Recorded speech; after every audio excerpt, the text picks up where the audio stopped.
Fala pessoal, tudo bem? Como é que vocês estão? Tá acabando as férias aí, né? No dia que eu tô gravando agora, faltam 10 dias pra gente voltar às aulas. E a Ilva falou que esse semestre ia ser bem puxado. Então a gente fica aí alguns dias, né, sem estudar.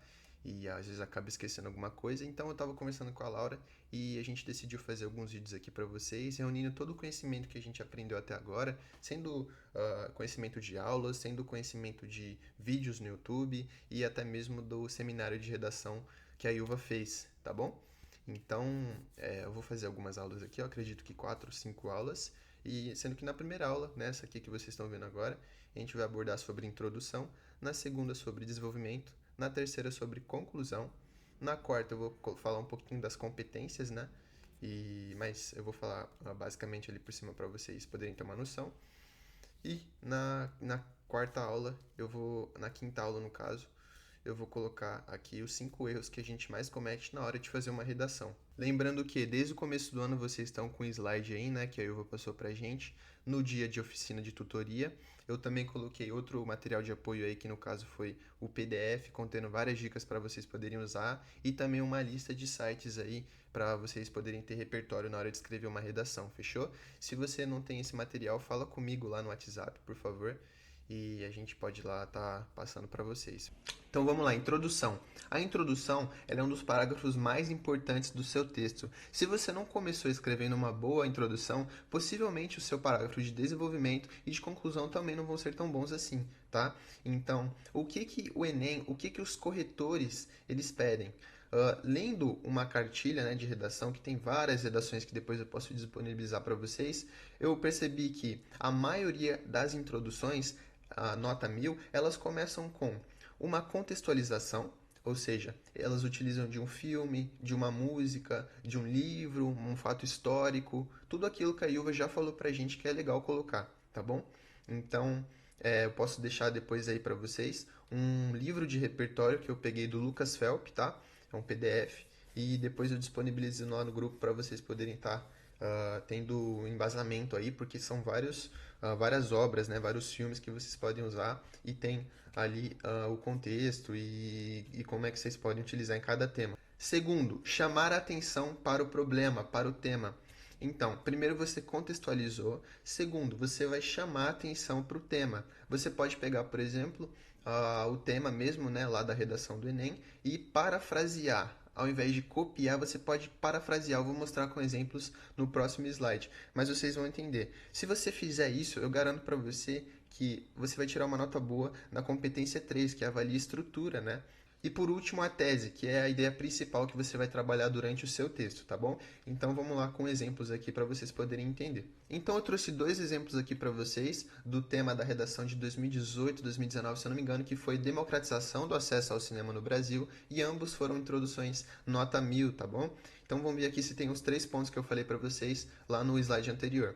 Primeiro, no filme A Invenção de Hugo Cabret, o protagonista de 12 anos enfrenta grandes dificuldades ao tentar frequentar o cinema de sua cidade, pois esse era considerado um passatempo exclusivo das classes mais abastadas. Ou seja, aqui ele contextualizou, como eu falei para vocês, mas aqui ele utilizou um filme, né, A Invenção de Hugo Cabret. Assim como retratado no longa, não há ainda a plena democratização do acesso ao cinema no Brasil.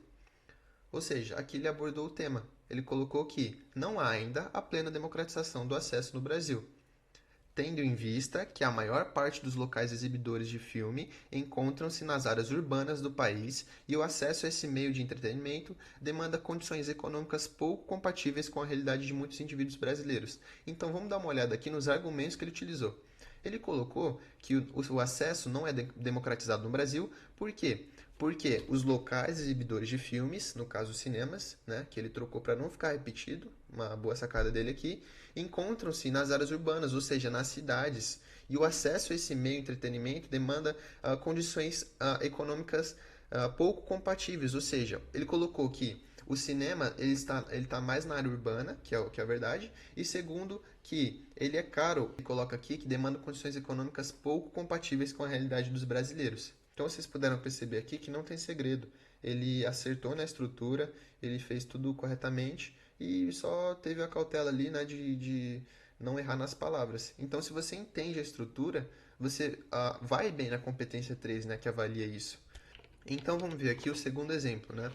No artigo 215 da Constituição Federal de 1988 é garantido a todos os cidadãos o acesso à cultura, afirmando a importância desse direito aos indivíduos. As práticas culturais existentes no Brasil atualmente são diversas, como as exibições de artes em museus, as peças teatrais e os filmes reproduzidos no cinema. A pessoa que escreveu essa introdução, ela foi diferente da primeira que utilizou de um filme, né? Aqui, ao invés de uma obra, eles colocaram aqui um artigo da Constituição Federal e contextualizou também muito bem. Vamos ver se tem o segundo ponto que eu falei para vocês, se ele aborda o tema. No entanto, há uma clara falta de democratização desses espaços, sobretudo naqueles que disponibilizam obras cinematográficas. Parafraseou o tema, colocou aqui que há uma clara falta de democratização, e aqui ele só vai abordar agora os problemas, né? Ele vai colocar por que tem essa falta de democratização. Pela falta de pessoas provenientes de classes sociais baixas frequentadoras desses locais, fortalecendo, portanto, a elitização da arte e dos produtos culturais. Sendo assim, é perceptível a importância de se discutir essa temática, que demanda medidas eficazes nos âmbitos sociais e econômicos. Então, aqui ele utilizou uma estrutura que a gente chama de causa e consequência. Ele colocou aqui que, pela falta de pessoas provenientes, né, das maiores classes brasileiras, né, da classe média, da classe pobre trabalhadora, isso acaba fortalecendo, portanto, a elitização da arte e dos produtos culturais. Então é isso, eu espero que tenha ficado claro esse assunto de introdução. Se vocês tiverem ficado com alguma dúvida, é só chamá-lo no WhatsApp, tá bom? Eu vou deixar também um PDF aí com uma lista de repertórios que vocês podem utilizar, tá separado por eixo temático, e então acredito que vai ajudar muito vocês aí a escreverem e estudar para as próximas redações. Eu acho que não tem segredo esse assunto de introdução. Na verdade, o assunto redação, né? A estrutura, se você entende a estrutura e tem um repertório ali suficiente para poder escrever, você vai tirar uma nota boa, né? Todos os anos, muitas pessoas fazem redação e poucas tiram nota 1000. E as redações nota 1000, que eu pude ler, né, algumas, a maioria, ela segue essa estrutura. Eu não sou eu que estou falando isso. A Yuva, ela falou isso pra gente no seminário, né? Então, assim, tem algumas pessoas que fazem diferente disso e que também conseguem tirar uma nota boa, mas eu acredito que se você fizer o básico, fizer o arroz com feijão, você vai tirar uma boa nota na redação.